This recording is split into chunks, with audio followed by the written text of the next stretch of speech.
Well, the fact that investors took AGL Energy's share price well above the indicative offer price of $7.50 per share suggests that they think the company is now going to be sold. It's only a matter of price.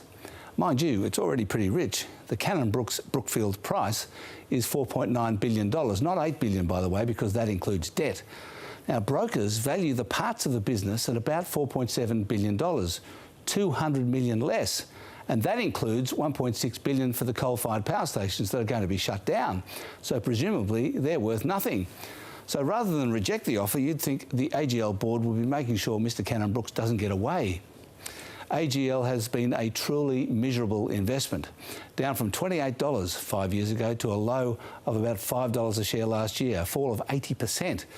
There aren't many worse than that, so shareholders might be glad to get out. A bid by tech billionaire Mike Cannon-Brooks and Canadian investment giant Brookfield to take over Australia's largest power provider, AGL, has stalled for now, but the consortium plans to keep trying, and its move highlights how rapidly demand for coal is shrinking. The proposal would see AGL's last remaining coal-fired power stations close by 2030, about a decade earlier than current plans. That means the business would reach net zero emissions sooner. The AGL board rejected the offer, saying it undervalued the company.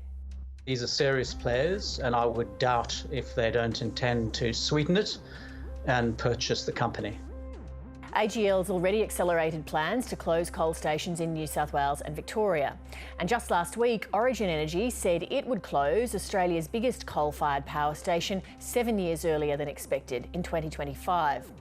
Renewables are coming in at a rapid rate, and more storage coming in. It's getting cheaper. Australia's installing renewables at a cracking rate, 10 times the world average on a per capita basis.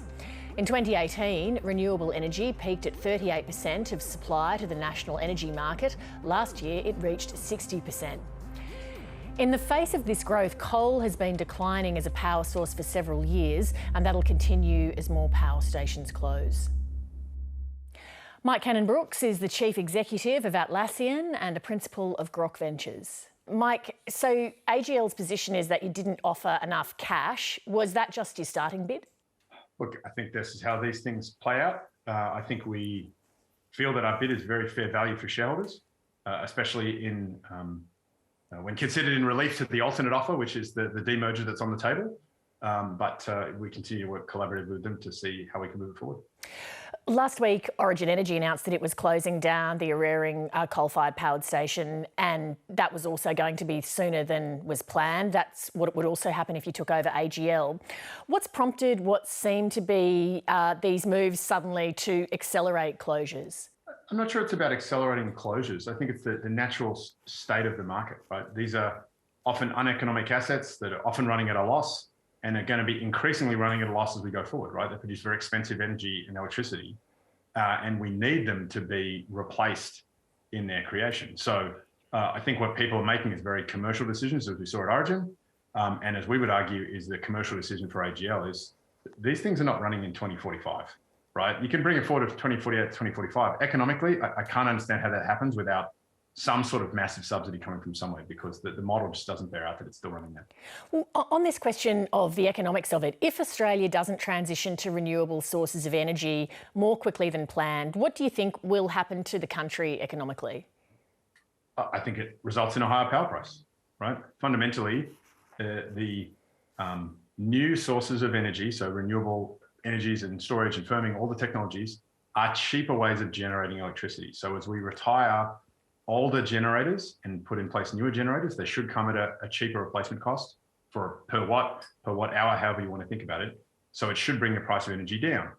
If you delay that transition, you will keep a high price of energy. And that's what we're seeing in the market, right?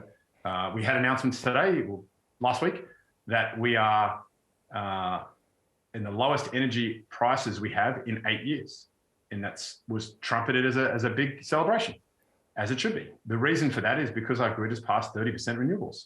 And as that keeps going up, AEMO's integrated systems plan, and everyone else will say that the prices will keep coming down because they are a cheap way of generating electricity.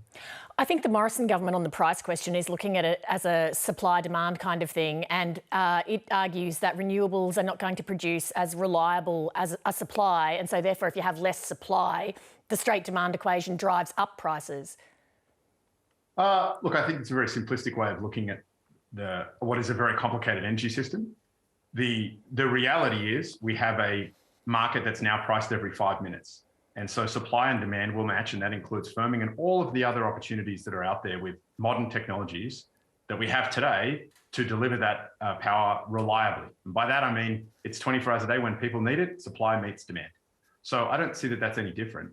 The government has also come out and said they want this to be solved by private markets. So that, I think, is what we're putting up with the capital and execution to show that we can get it done, right? One of the biggest differences is we're putting $20 billion after the acquisition into creating those replacement assets so that can be handled predictably, I suppose, between the retirement of existing assets and the replacement with new assets. Do you think that it matters whether the coalition or Labor is in power federally in terms of the decisions that private investors are going to make about moving into this renewable energy space? I don't think which government is there should matter. I think what matters is the predictability, the stability of energy policy, which fundamentally dictates the risk premium attached to these projects. So one of the things about Origin bringing forward the closure of Eraring and our bid, these give more signals to the market of where things are going to be in 3 years, 4 years, and 5 years, which will bring down the risk premium for new construction projects, which will hopefully accelerate those projects. So the more stability, whichever government can give in policy and settings and circumstances, the more that private capital will come in to fund this transition. And let's face it, we need an awful lot of private capital. $20 billion sounds like a lot. It is a drop in the ocean compared to what we need to transition our economy entirely to be decarbonised. But that is what we have the opportunity to do in Australia better than almost any other nation on earth, and we should be taking advantage of that opportunity. You gave $50,000 to Climate 200 in the last federal election. Are you donating to help any particular political candidates this time around? I have not. I haven't even. I don't think an election's been called yet, so I haven't done much on the election. I've been a little busy, to be honest. I know it's upcoming at some point, so we'll get there. So what happens now in terms of AGL?